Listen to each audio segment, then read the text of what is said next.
পুরান বাজার সম্মেলনে আমি চাঁদপুর মাদ্রাসায় পড়ি। মাথার তাজ শাইখুল হাদিস আল্লামা আজিজুল হক রহমাতুল্লাহ আলাইহি পুরান বাজার সম্মেলনে বয়ানে আসবেন। যখন সিঁড়িটা বেয়ে স্টেজ উঠতেছেন, আমি তখন স্টেজ স্লোগান দেওয়া হচ্ছে তার স্বাগতমে। আল্লাহর ওলি প্রায় 20 মিনিট স্লোগানের বিরুদ্ধে বয়ান দিলেন।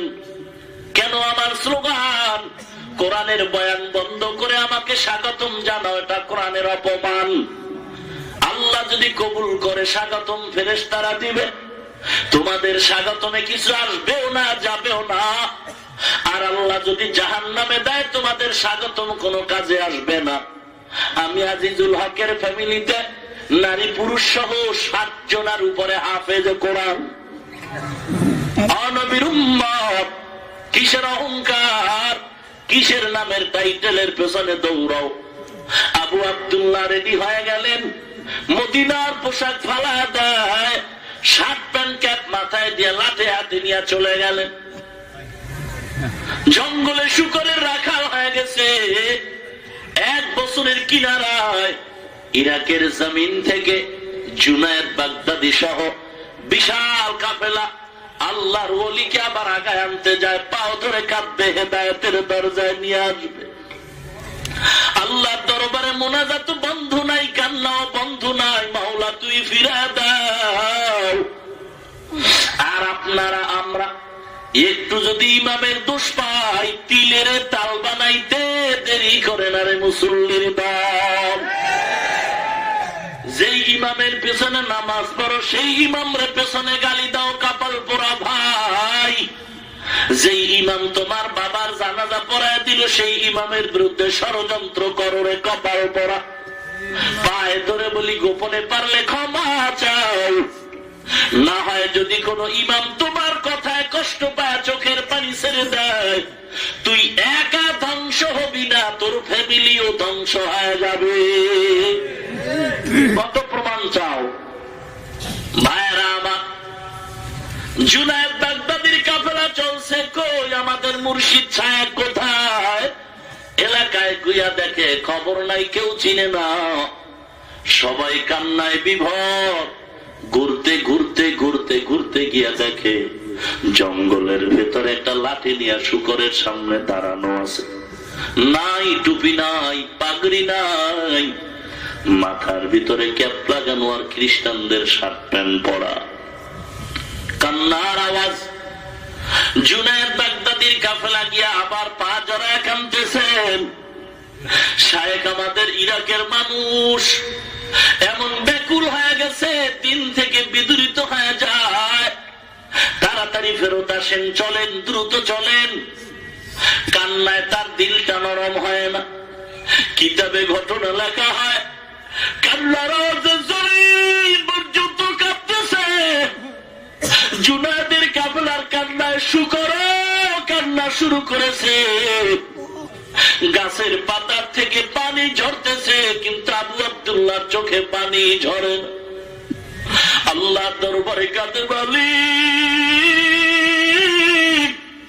তুমি হেদায়েতের দরজা থেকে ফিরে দিও না রে মালিক, তুমি কবুল করে নাও। আল্লাহ আমাদের কান্নায় কি তোমার দয়া হয় না? কিন্তু না, কান্না শেষ হয়ে গেল। আল্লাহর ওলি বলে, যাও যাও, আমি যাব না, খ্রিস্টান মেয়েটার বিয়ে করে যাব। আল্লাহর ওলির কান্না, জুনায়েদের কান্না, শুকরের কান্না, তার দিলটা নরম হলো না। বিদায় শেষ, বেশ আবার তারা বিদায় হয়ে গেল। ইরাকের এলাকায় তারা পথ দিয়া চলছেন। আল্লাহর ওলি আবু আব্দুল্লাহ ক্যাপ মাথায় দিয়ে দাঁড়ানো, শুকরের রাখাল। জুনায়েদের কাফেলা ইরাকের পথ ধরে চলতেছেন, কান্না বন্ধ নাই। মাঝে মাঝে পেছনে দিয়ে তাকায় দেখে ফিরে আসে নাকি। আল্লাহর ওলি জুনায়েদ বলে, আমরা ইরাকের পথে যাচ্ছি, হঠাৎ করে তাকায় দেখি আমাদের পথে সামন দিক দিয়া তাকায় দেখতেছি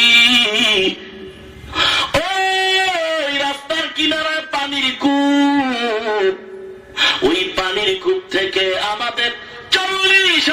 মুরিদের পীর গোসল করে উলঙ্গ উঠতেছে, কালেমায়ে শাহাদাত পড়তেছে, আর চিৎকার করে বলে আমি উলঙ্গ, আমারে বস্ত্র দাও, আমি কালেমা পড়েছি, আমারে বস্ত্র দাও। জুনায়েদ বাগদাদি বলেন আমরা কাপড় দিয়ে আবৃত করলাম, আবৃত করে আমরা সামনে অগ্রসর হলাম। মেয়েটারে আর বিবাহ করা হলো না। চলছে ইরাকের জমিনে আনন্দের স্লোগান চলছে। খানকায় গিয়া আমাদের শায়েখ বসে গেলেন, আগের মতো কালেমার খেদমত চালু হয়ে গেল, খেদমত শুরু হয়ে গেল, জিকিরের খেদমত চলে, কোরআন তেলাওয়াতের খেদমত চলে। এবার আল্লাহর কুদরতের কারিশমা উল্টা দিকে ঘুরতেছে। আল্লাহ পাক বলেন, মুমিন আমি আল্লাহকে যদি রাজি করে নাও, দুনিয়া তোমার গোলাম হতে বাধ্য, কোনো টেনশন করার প্রয়োজন নাই। এবার তাবিজ ঘুরে গেছে। আবু আব্দুল্লাহ মেয়ের খবর নাই, আল্লাহর মোহাব্বতে দৌড়ায়। এদিকে খ্রিস্টানের মেয়ে ঘুমের ঘরে তাকায় দেখে স্বপ্ন যোগে আবু আব্দুল্লাহর সুন্দর সুদর্শন চেহারা দেখা যায়। ঘুমের ঘরে খ্রিস্টানের মেয়ে চেহারা দেখে পাগল, খানা নাই, ঘুম নাই। মেয়েটা পাগল হয়ে গেল, ঘুম নাই, খানা নাই, কই পাই আল্লাহর বান্দাকে, কই পাই। মাথা গরম হয়ে গেল, ঠিকানা নাই, কেমনে সেখানে যাব। আল্লাহর কাছে অভাব নাই কারিশমার। পরের ঘুমে স্বপ্ন নে আল্লাহর ওলি থেকে ঠিকানা জেনে নিল। হে আল্লাহর গোলাম, মিস কল কত দিবা, রিসিভ করো, কথা কও। জুলেখা ঘুমের ঘরে যুবক স্বপ্ন দেখে পাগল, ইউসুফরে পাওয়ার জন্য পাগল। 1 বছর মিশরের ধনী সন্তানের মেয়ে জুলেখা, মিশরের সুন্দরী রমণী। যুবকের 1 বছর পায় না, স্বপ্নেও নাই। 2য় বছর আবার স্বপ্ন দেখে পাগল হয়ে গেল। যুবক, কত আর না খাওয়ায় রাখবি, তোর চিন্তায় খানা নাই, ঘুম নাই। আরো 2 বছর চলে গেল। জুলেখা 3য় বছর ঘুমের ঘরে স্বপ্ন দেখে বলে, যুবক ঠিকানা দাও, কই পাই। যুবক কয়, আমাকে যদি পেতে চাও, মিশরের প্রধানমন্ত্রীর কার্যালয়ে গেলে আমাকে তুমি পাইবা, তবে কবে যাইবা এটা বলে নেই। জুলেখা আজকে ঘুম থেকে বড় খুশি, 3 বছরের ক্লান্তি দূর হয়ে গেল।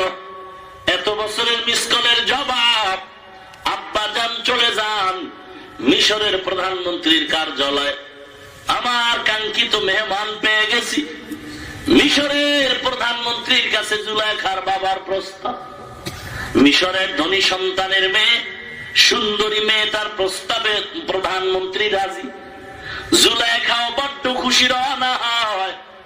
প্রধানমন্ত্রীর কার্যালয়ের গেটের দিয়া তাকায় দেখে চেয়ারের মধ্যে সেই যুবক নাই, আর এক যুবক। মাথা গরম হয়ে গেল, চোখের পানি ছেড়ে কাঁদতেছে। বাবায় কয়, বিয়া লাগলে আর একটা করাবো, ইজ্জত নষ্ট করা যাবে না, এটারই করতে আর একটা করাবো, তারপর এটাকে ছাড়া যাবে।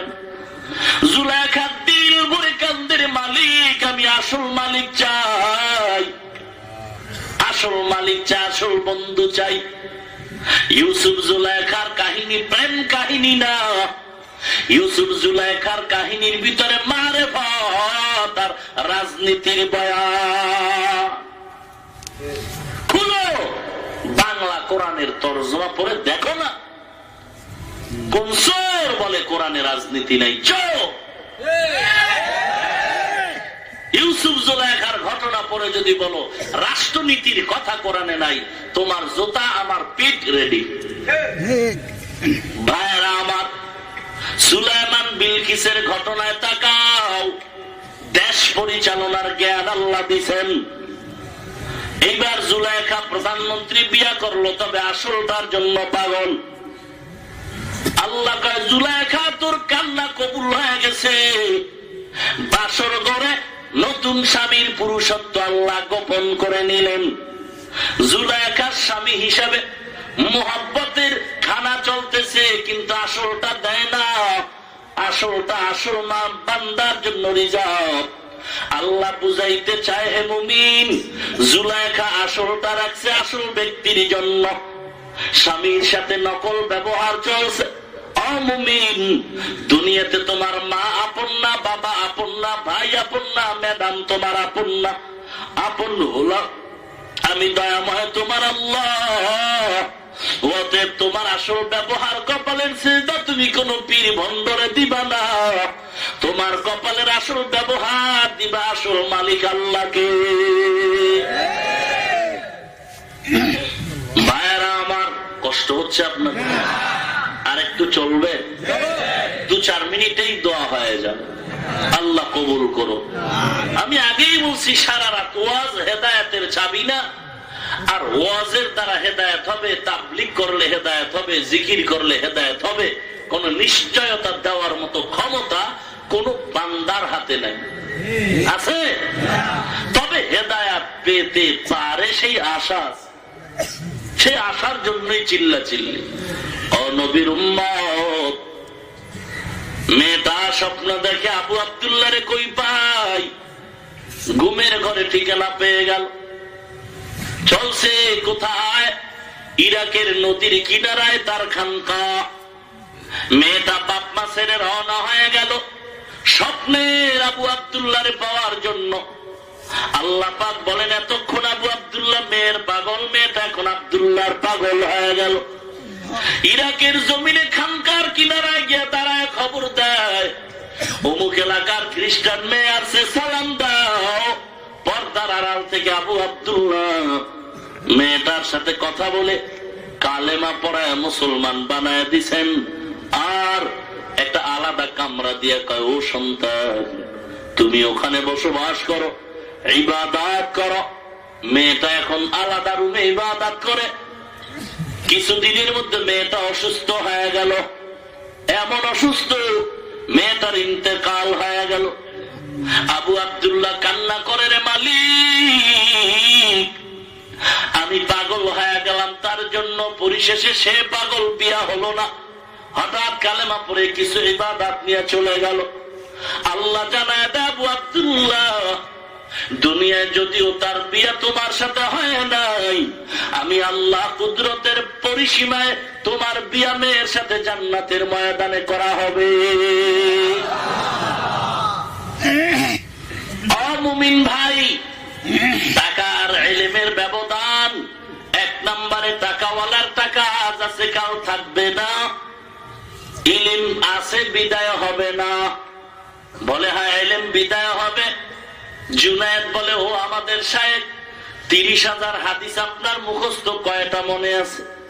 আল্লাহর ওলি বললেন, হে জুনায়েদ, 30,000 হাদিস ভুলে গেছি, একটা হাদিস খালি মনে আছে। পুরা কোরআন আপনার ঠোঁটের আগায়। কয়টা আয়াত এখন জানেন? বলে একটা আয়াত ছাড়া সব আয়াত ভুলে গেলাম। কি ব্যাপার? কি আয়াত আপনি জানেন? মান ইয়াহদিল্লাহু ফাহুয়াল মুহতাদ ওয়া মান ইউদ্লিল ফালান তাজিদ লাহু ওয়ালিয়ান মুরশিদা। কি হাদিস আপনি জানেন? আল্লাহর ওলি জবাব দেন, মান ইউরিদিল্লাহু বিহি খায়রান ইউফাক্কিহু ফিদ্দীন। সব ভুলে গেছে। আল্লাহ পাকের কারিশমা বড় কঠিন। 30,000 হাদিস ভুলে গিয়ে একটা হাদিস জানে আর জানে না।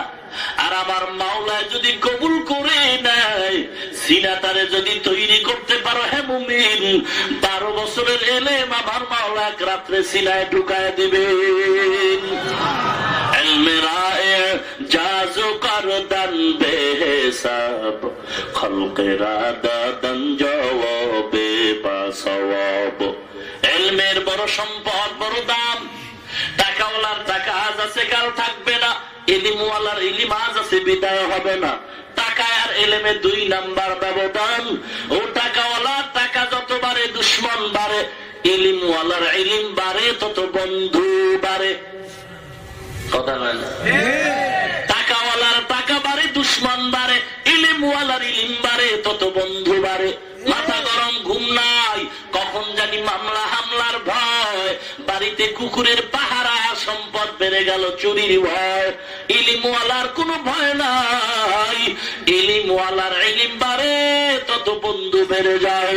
3 নাম্বার ব্যবধান, টাকাওয়ালার বয়স বাড়ে সবার ঘৃণা বাড়ে, আর ইলিমওয়ালার বয়স বাড়ে সবার মোহাব্বত বাড়ে। টাকাওয়ালার বুড়া হয়ে গেছে, ছেলেটা অতিষ্ঠ, মেয়ে অতিষ্ঠ, বিবি অতিষ্ঠ। ইমাম সাহেবরে মোবাইল করে কারো, ইমাম সাহেব হাদিয়া বাড়ায় দিব তাড়াতাড়ি, গরম জ্বালালি খতম পর, যেই খতমে বাবায় তাড়াতাড়ি মরে যায়। কারণ এই বাবারে নিয়া বারবার হসপিটালে দৌড়াবার টাইম আমার নাই। বিবি বলে বুড়া মানুষের খেদমত করতে মনটা চায় না। টাকাওয়ালার বয়স বাড়ে, ঘৃণা জমে, ইলিমওয়ালার বয়স বাড়ে, সম্মান বাড়ে, মোহাব্বত বাড়ে। হাজার হাজার আলেমের দিকে তাকায় দেখতাম, চরমনার মতো বুজুর্গ শাইখুল হাদিস সাহেবের জুতা টানার জন্য বড় বড় আলেম লাইনে দাঁড়াইত। এটা ইলিমের বরকত আর কিচ্ছু না। যুবক আল্লাহর গোলাম, রক্তের গরমে মাস্তানি আর কত করবি? মাদ্রাসায় পড়ে ঠগি নাই, ঠগি নাই। আল্লাহ পাক সম্মান কম দেন নাই। কওমি মাদ্রাসায় পড়েছি রে বাবা, যদিও কোনো ডিগ্রি নাই, কোনো সার্টিফিকেট নাই, সরকারি কোনো চাকরি নাই, আল্লাহ পাক সম্পদ কম দেয় নাই, সম্মান কম দেন নাই। জীবনে মিথ্যা বললাম না, ঘুষ খাইলাম না, জীবনে বেপরদায় চললাম না রে বাবা। অন্যায়ের কারণে বারবার তওবা করি, কান্না করে, ওরে তুমি সুদ খাইলা, দাড়ি কাটলা, বেপরদায় চললা, কত গালাগালি করলা। বলো ভাই, আজকে হারাম খাওয়ার পর তুমি আমার থেকে কতটুকু শান্তিতে আছো? আল্লাহর কসম করে বলল ভুল হবে না, নামাজি দাড়িওয়ালা টুপিওয়ালারা দুনিয়াতে যত শান্তিতে আছে গো, এমন শান্তিতে অন্য দুনিয়াতে অন্য কেউ না। শান্তি দেওয়ার মালিককে আর জোরে বলো ভাই। আল্লাহ পাক বলেন, হে মুমিন কোনো ভয় নাই, আমি আল্লাহর মোহাব্বত নিয়ে আগায় যাও, অহংকারী ছেড়ে দাও। 1 নাম্বার মানুষ অহংকারী হয় টাকার কারণে, 2 নাম্বার ক্ষমতার কারণে। এর মানুষ তুই কত পাওয়ারওয়ালা হয়েছো, পিপিলিকার কাছেও তো তুমি দুর্বল, মশার কাছেও তো তুমি দুর্বল। আল্লাহ নিজেই বলেন, ওয়া খুলিকাল ইনসানু যায়ীফা, মানুষ বড় দুর্বল। আমগো বিদেশ যাইতে ভিসা লাগেনি, এমপি মহোদয় সংসদ ভবনে ঢুকতে পারমিশন লাগেনি, বুঝা তুই যখন না, মশার লাগেনি। মশায় যদি সংসদ ভবনে ঢুকে, কেউ যদি ধমক দিয়ে কয় রে বেয়াদব, অনুমতি ছাড়া ঢুকলি কেন? মশায় বলবে কথা কম ক, এমন মিস কল দিবু পায়জামা খোলার টাইম পাবি না। আজাগা কুজাগায় হোমানি মিস কল, কারণ তোর থেকে পাওয়ার আমার কম না, আমি গোটা দুনিয়ার ফুল পাওয়ার নিয়ে চলি। খবরদার, আমার দ্বারা হাজার হাজার মানুষের খানার ব্যবস্থা। বলে কেমন করে? বলে আমি মশা মেহমান হিসাবে বেঁচে আসি বলেই তো কয়েলের আবির্ভাব, আমি মশা আছি বলেই তো মশারির আবির্ভাব। কয়েলের ফ্যাক্টরি, মশারির ফ্যাক্টরিতে তাকায় দেখ, হাজার হাজার গরিব বেতন পায়, কাজ করে, আমার উসিলায় খানা খায়। আমার দুশ্মন নাই, তবে জগৎ জোড়া একটা দুশ্মন আছে আমার, বিচার চাইয়াও ভাই নাই। সুলাইমান নবীরে বলছিলাম, নবী গো, আমার একটা দুশ্মন আছে, এর জ্বালায় সব কর্মসূচি লন্ড ভন্ড হয়। কে সে তোমার দুশ্মন? সুলাইমান নবীর জবাব বলছিলাম, বাতাস। বাতাস আমার দুশ্মন, মাঝে মাঝে আমাদের জনসভা লন্ড বন্ড করে দেয়। বিচার চাই, বাতাসের কারণে পারি না মাস্তানি করব। সুলাইমান নবী বলে, মামলা গ্রহণ করলাম, তবে বাদী বিবাদী উপস্থিত না হলে বিচার করা অসম্ভব। বাতাস আয়, হাজার বেগে মাইল দৌড়, বাতাস শো শো আওয়াজ, যেখানে বাঘের ভয় সেখানে রাখতে হয়। কেউ নবী সুলাইমান, শো শো আওয়াজ কি রাইয়ে? সুলাইমান বলে, তোমার দুশ্মন বাতাস, বলে যার ভয়ে এখানে আসলাম সে আবার দিয়ে এখানে হাজির। বিচারের গুল্লি বাড়ি, ভিক্ষা চাই না, কুত্তা ফিরেন। মশা এমন জোরে দৌড় দিছে, ও দুশ্মন আজীবন থাক, আমার বিচারের কোনো দরকার নাই। মানুষ তুমি বড় দুর্বল। আল্লাহ পাকের একটা কুদরতি পাহাড়, কোহে কাফ তার নাম। ওই পাহাড়ে প্রাণীর বসবাস, নাম হলো সিমর্গ। ওটার দৈনিক খানা হলো 80টা মোটা তাজা হাতি। কে খাওয়ায়? কে খাওয়ায়? আল্লাহ যদি 80টা হাতি একদিনে কারো খোরাক দেয়, ওই আল্লাহ গরিব রে তোমারে কি মাওলায় খানা দিতে পারবে না? বেহার দল, নির্লজ্জ, ও বেলাজার ঘরের বেলাজা, কুত্তার মতো জিব্বাটা বের করে আমার আল্লাহকে রিজিকের মালিক বলে কেন আবার ডক্টর ইউনূসের আব্বা কইয়া হারাম খাওয়ার জন্য দৌড়া? জীবনও তো হারাম খাইলাম না। ইমাম সাহেবের বেতন হইল 10,000, 9 মাস বাকি। মুয়াজ্জিনের বেতন 3,000, 11.5 মাস বাকি। কোনদিন আন্দোলন করে না, কমিটির বিরুদ্ধে বেতন বাড়ায় দাও। আর তুমি ডান হাতে সরকারের চোখে আঙ্গুল দিয়া নাও 30,000, টেবিলের নিচে বাম হাত দিয়া নাও 20,000। আর আডু ভাঙ্গা পাও ভাঙ্গা কর্মচারীর বেতন খাও কলমের কোসায় 30,000। এরপর আন্দোলন করো, সরকার বেতন না বাড়াইলে গদির মধ্যে লাল বাতি জ্বালায় দেব। নেমো খারাম তোমার মতো কেউ নাই, কেউ নাই। এত টাকা পাইয়াও কপালে শান্তি নেই কেন?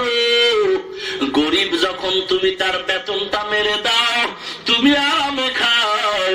আর গরিব চোখের পানি ছেড়ে ঘরে যায়, তুমি ঈদে আরামে পোশাক কেনো, গরিব সন্তানরে পোশাক দিতে পারে না। সন্তান দুটো কোলের মধ্যে দেয়া কাদের মালিক, এত কষ্ট করে কর্মচারী হয়ে কাজ করলাম, এত আনন্দের ঈদ, আমার বেতন দেয় না, বোনাস দেয় না, জামা কাপড় কিনতে পারি না, বাচ্চার কান্না সহ্য হয় না রে মালিক। ওরে কপাল পোড়া, কত আর মাস্তানি করবি, কপালে শান্তি নাই, টের পাস না। মাঝে মাঝে ছেলের পাও ভাঙ্গে, টের পাস না। মাঝে মাঝে বিবির কিডনি নষ্ট হয়, এটা এমনি হয় না, গরিবের চোখের পানির অভিশাপ। কপাল তোর শান্তি না, কয়দিন আর মাস্তানি করবি হে মুমিন? এ যুবক, বাসের তলে তাকায় দেখো তোমার মতো যুবকের লাশ, হুন্ডার তলে তাকায় দেখো তোমার মতো যুবকের লাশ, পানির মধ্যে তাকায় দেখো যুবকের লাশ, ঘুমের বিছানায় তাকায় দেখো যুবকের লাশ। অনবীর উম্মত, আল্লাহ বলেন মিনহা খালাকনাকুম, মাটির মানুষ নরম হয়ে যা, গরম ভাব দেখায় না। গরম ভাব কিসের? তোমার আমলের গরম। কিসের? তোমার আমল কবুলিয়তের গ্যারান্টি কার নাই? 500 বছর ইবাদত করে রাসূল বলেন আল্লাহর বান্দাকে আল্লাহ বলবে জান্নাত চাও? অফকোর্স চাই না, মানি ইবাদত করলাম কি ঘুমানোর জন্য? আল্লাহ বলবেন কিসের বিনিময়ে জান্নাত চাও? আমার দয়া নাকি তোমার ইবাদত? বলে দয়া পরে 500 বছরের ইবাদত কি দেখো না রে মালিক, জান্নাত রিজার্ভ করো। আল্লাহ কয় জান্নাত দিব, একটু অপেক্ষা কর। ফেরেশতা এই বান্দার একটু সামনে নিয়ে যাও।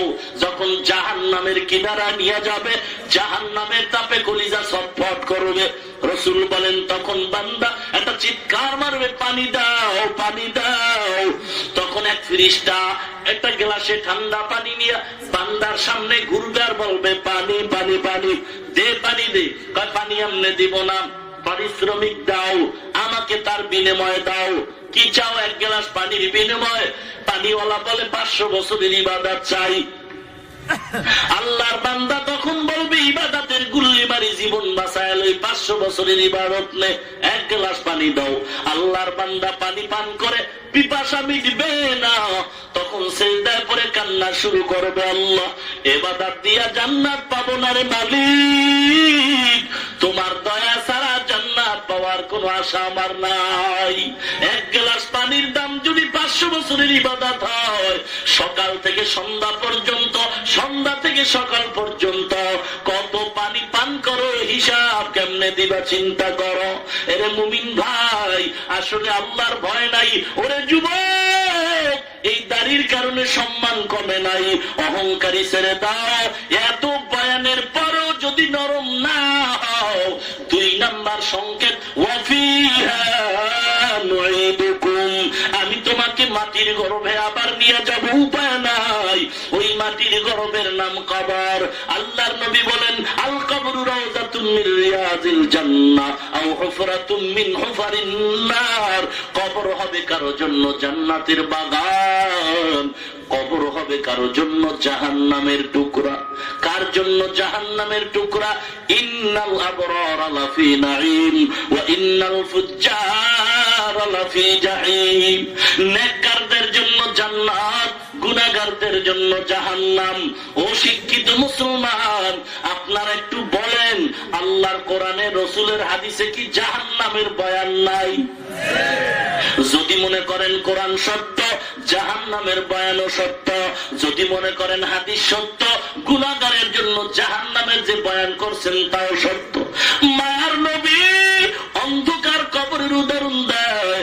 আমার নবী 2 হাত মোবারকের আঙ্গুলগুলো ফাঁকা করে এক আঙ্গুল আরেকটার ভেতরে ঢুকায়া বলে, তাকায় দেখো, গুনাহগার বান্দা যখন কবরের মধ্যে যাবে, নবীরা ব্যতীত অন্য সকল লাশ কবরে দাফনের পর 2 পাশের মাটি চাপ দিবে কারো জন্য মোলাকাত।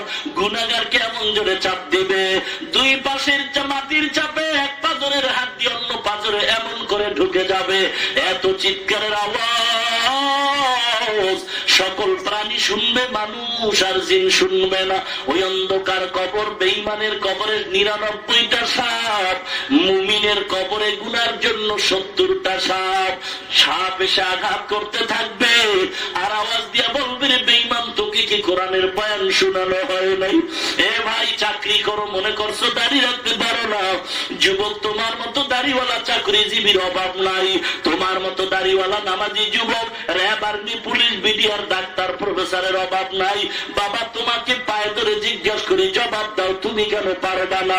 তোমার মতো দাড়িওয়ালা যুবক স্কুল কলেজে পড়ে, অভাব নাই। বাবা, তুমি কেন পারো না? রাসূল বলে, জীবনে 63 বছর জীবনে রাসূল দাড়িবিহীন লোকের চেহারা দিয়ে তাকান নাই। 24টা ঘন্টার সেকেন্ডে সেকেন্ডে গুনাহ লেখা হয়। ওরে মুমিন আল্লাহর গোলাম, কেন এত অহংকার? আজকে তোমার মতো যুবক দাঁড়িয়ে কেন দিতে কাজ করে, শ্রমিকের কাজ করে, কৃষি কাজ করে, তুমি কেন পারবা না? কপাল বোধহয় পড়ে গেছে রে যুবক। আল্লাহর নবী বলেন, অন্ধকার কবরে বড় কঠিন আযাব। ওই কবরে যদি শান্তির ঠিকানা পেতে চাও, আল্লাহর নবী বলেন, 4 বন্ধু নিয়ে কবরে যাও, তুমি শান্তি পাইবা। কয় বন্ধু? আরো জোরে বলেন। আমার তেলাওয়াতকৃত হাদিসে রাসূল বলেন, লাশ দাফন করার পর ফেরেশতারা যায়, মাথার কিনারা দাঁড়ায়, হঠাৎ করে প্রশ্ন করার আগে ধমক দেয়, সাবধান, বান্দা সবে মাত্র ঘুমাইলো, ডিস্টার্ব করবা না। কে তুমি? আমাদের ধমক দাও। বলে, প্রশ্নের জবাব আমি দিব। কে তুমি? জবাব দেওয়া হয়, আমি হলাম এই বান্দার চরম পরম বন্ধু কোরআন। ফেরেশতারা ডান কিনারায় যায়, বলে, আসবা না। কে নিষেধ করলা? বলে, আমি বান্দার বন্ধু নামাজ। ফেরেশতারা বাম কিনারায় যাবে, বলবে, আসবা না। কে? বলে, আমি এই বান্দার রোজা। ফেরেশতারা পায়ের কিনারায় যাবে, বলবে, আসবা না। কে নিষেধ করলা? বলে, বান্দার নেক আমল। 4 বন্ধু এবার সুপারিশের জন্য রেডি। ফেরেশতারা বলে, তোমরা তার কাছে কতক্ষণ থাকবা? 4 বন্ধু জবাব দেয়, জান্নাতের মেহমান খানায় ঢুকায়া দেওয়া পর্যন্ত। 1 নাম্বার বন্ধুর নাম কোরআন, 2 নাম্বার বন্ধুর নাম নামাজ, 3 নাম্বার বন্ধুর নাম রোজা, 4 নাম্বার বন্ধুর নাম হলো নেক আমল। ও নবীর উম্মত, কত কবরে সাপ বিচ্ছু দেখা যায়, আবার কত কবরে 20 বছর 30 বছর পরে লাশ কাফন সহ তাজা পাওয়া যায়। ঘটনা আছে না নাই? 4 বন্ধু নিয়ে কবরে যাও। 1 নম্বরে কোরআন, 2 নম্বরে নামাজ, 3 নম্বরে রোজা, 4 নম্বরে নেক আমল। এই এক একটা বিষয়ের উপর আলোচনা দীর্ঘ সময়। কোরআন নিজের বন্ধু বানায় নাও, কোরআন বন্ধু বানায় নাও। আল্লাহর কালামে একটা অক্ষর যদি উচ্চারণ করো বিনা ওযুতেও 10টা নেয়। নবীর উম্মত, আল্লাহর খাঁটি গোলাম হও, কোরআনটারে সিনায় লাগাও, কমপক্ষে 10টা সূরা হলেও শুদ্ধ করে, না হয় নামাজ ভেজাল হয়ে যাবে। নবীর উম্মত, আল্লাহর কালামটারে সিনায় লাগাও, আল্লাহ পাক আমাদের কোরআনওয়ালা বানায় দিন, বলেন আমিন। আর জোরে বলেন আমিন।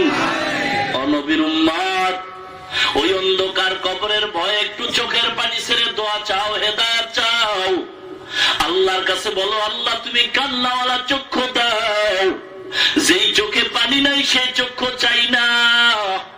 কোরআনটা পড়াও, ফ্যামিলিতে কোরআনওয়ালা হাফেজ বানাও, মাদ্রাসার অভাব নাই, অভাব নাই। আপনাদের বড় মসজিদের খতিব সাহেব এখানে মাদ্রাসা করেছেন, তাড়াতাড়ি সন্তান পাঠা দাও, কোরআনটারে সিনার মধ্যে লাগা দাও। কোরআন যেই সিনা থাকবে সিনা দামি হয়ে যাবে, ওই কোরআন যার ঘরে থাকবে ঘরটা পর্যন্ত দামি হয়ে যাবে। ও নবীর উম্মত, আল্লাহর কালাম নিয়ে যদি কবরে যাও, কবর হবে জান্নাতের বাগান। আল্লাহর বান্দার কবর 30 বছর পরে লাশ তাজা পাওয়া গেল। কয় বছর? 30 বছর পরে। আমি 3-4 বছর আগে কুড়িগ্রাম বয়ানে গেছিলাম, কোরবানির একদিন আগে। ওখানে গিয়া পত্রিকায় খবর পেয়েছি, এক আল্লাহর বান্দার 30 বছর পরে কাফন সহ লাশ পেয়েছে তাজা। খবর পেয়ে আমি ওখানে বয়ানে গেলাম, সুযোগ হলো বিদায় আমি কবরস্থানে দাঁড়াইলাম জিয়ারতের জন্য। এলাকার ইমাম দাঁড়ানো, জিজ্ঞাসা করলাম, ইমাম সাহেব এই বান্দার খবর পেয়েছি 30 বছর পরে নাকি লাশ তাজা পাওয়া গেছে। বলে হ্যাঁ, আমি নিজেই নিয়ে দেখেছি। কি দেখেছেন? বলে হুজুর, আল্লাহর বান্দার লাশ নদীর কিনারায় দাফন করা ছিল, এলাকার মানুষ নৌকা নিয়ে চলতেছে, কবরের মাটি ভেঙে সাদা কাফন দেখা গেল।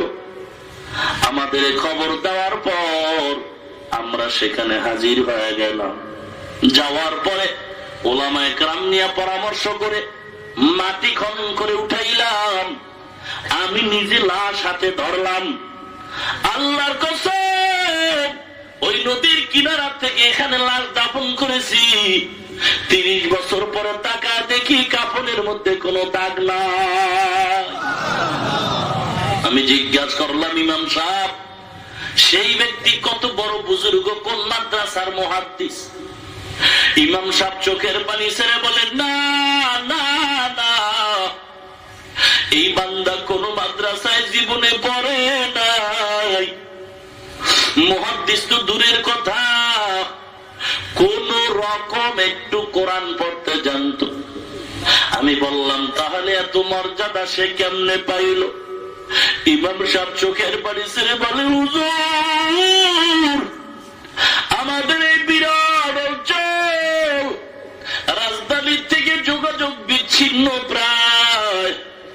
এই জমিনে আগের দিনের বড় বড় আল্লাহওয়ালারা কষ্ট করে আসছেন কালেমার দাওয়াত দিতে। এই বান্দা এত বড় মূর্খ, আল্লাহ চিনি না, নামাজ চিনে না। এই জমিনের মধ্যে এক সময় চরমনার জমিনে ঘুমন্ত সৈয়দ ইসহাক রহমাতুল্লাহ আলাইহি ছিলেন বয়ানে। বয়ান করে করে মানুষের পায়ে যখন হাত দেয়, এই আল্লাহর বান্দা তার হাতে বায়াত গ্রহণ করে পুরা নামাজি হয়ে গেল। এই বান্দা এখন জিকির জবান থেকে বন্ধ করে না। বান্দা গরু নিয়ে ময়দানে যায়, জিব্বায় জিকিরের আওয়াজ, আমরা ঘরে বসে আওয়াজ পাইতাম, ওই আল্লাহর বান্দা যায় জিকিরওয়ালা আল্লাহর গোলাম। গভীর রাত কেউ ঘুমাইতে বিছানায় পারত না, জিকিরের আওয়াজে পুরা এলাকার মানুষ সজাগ হয়ে যাইত। আল্লাহর বান্দা দেখতাম চোখের কোঠায় পানি আর পানি আর পানি। কোন একজন ইমাম সাহেব টুপিওয়ালা পাইলে তাকে জড়ায় ধরতেন আর চোখের পানি ছেড়ে দোয়া চাইতেন আর বলতেন, হুজুর আমি বড় গুনাহগার, অন্ধকার কবরে আমি একা কেমনে থাকবো রে, একটু দোয়া করেন আল্লাহ যেন ক্ষমা না করে কবরে না নেয়। এ যুবক, মাথায় টুপি দিয়ে ঠকি নাই রে বাবা, মাদ্রাসায় পড়ে ঠকি নাই, আজকে পায়ে ধরিয়াও বললেও তুমি দাঁড়িয়ে রাখতে চাও না। আর আমাকে তুমি ক্ষমতা দাও, টাকা দাও, আমি জীবনে দাড়ি কাটতে চাই না। তুমি একজনের ভালোবাসায় পড়িয়া দাড়ি কামাও, আমি বান্দা একজনের ভালোবাসায় পড়িয়া দাড়িরা কাটতে পারি না। তুমি একজনের ভালোবাসায় টুপি মাথায় দিতে পারো না, আমি একজনের ভালোবাসায় টুপি ছাড়তে পারি না।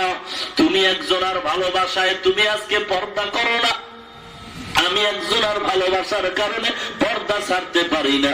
আজকে তোমার ভালোবাসার ব্যক্তি নেতা হোক নেত্রী হোক, একটু যদি উল্টা কথা বলি লাঠি নিয়ে দাঁড়ায় যাও, মেজাজ গরম করো, বিচার করো। আমিও যেই নবীর পাগল, যেই নবীর মোহাব্বতে টুপি মাথায় দিলাম, দাড়ি রাখলাম, লম্বা জামা পরলো, আজকে যদি সেই নবীর কোনো বেঈমান গালি দাও, আমারও মনটা চায় তোরে জবাই করে রাস্তায় ভাগ করে কুকুরের নাস্তা বানায় দে। ও নবীর উম্মত, পায়ে হাত রেখে বলি রে যুবক, আল্লাহর কালাম সিনায় লাগাওয়ার কাদো, আল্লাহ কোরআনের নূর সিনায় দাও, ঘরে ঘরে কোরআনের আওয়াজ চালু করে দাও, কোরআন সহি ভাবে পড়ার তৌফিক দাও। জীবনে 5 ওয়াক্ত নামাজ ছাড়বা না, দাড়িটা কাটবা না, ছাড়বা না, নবীকে কাঁদাবা না। সবার কপালে হেদায়েত আসবে না, সবাই জান্নাত পাবে না। আল্লাহ যদি একটা কেউ কবুল করে কপাল ভালো আমার, নিয়ত যদি খাঁটি থাকে, মুনাফিকি যদি না থাকে, কোন বান্দা নিয়ত খাঁটি করো বা গলায় ছুরি আসবে, দাড়ি কাটবো না, অন্তর যদি ভালো হয়, খাঁটি নিয়তে 2টা হাত আল্লাহকে দেখা দাও। আয় আল্লাহ সকলের হাত তুলে কবুল করেন রে মালিক। আমার দায়িত্ব আপনার হাত পর্যন্ত পৌঁছায় দিল, কুদরতে হাত দিয়ে কবুল করে নেন। নবীর মোহাব্বতের দাড়িওয়ালা নামাজি বানায় দেন আল্লাহ, অহংকার মুক্ত জিন্দেগি দান করেন মালিক, নেক আমল করার শক্তি দান করেন আল্লাহ, ঈমান ও আমল মজবুত করে দেন আল্লাহ, বেশি বেশি নেক আমল করার তৌফিক দান করেন, বলেন আমিন।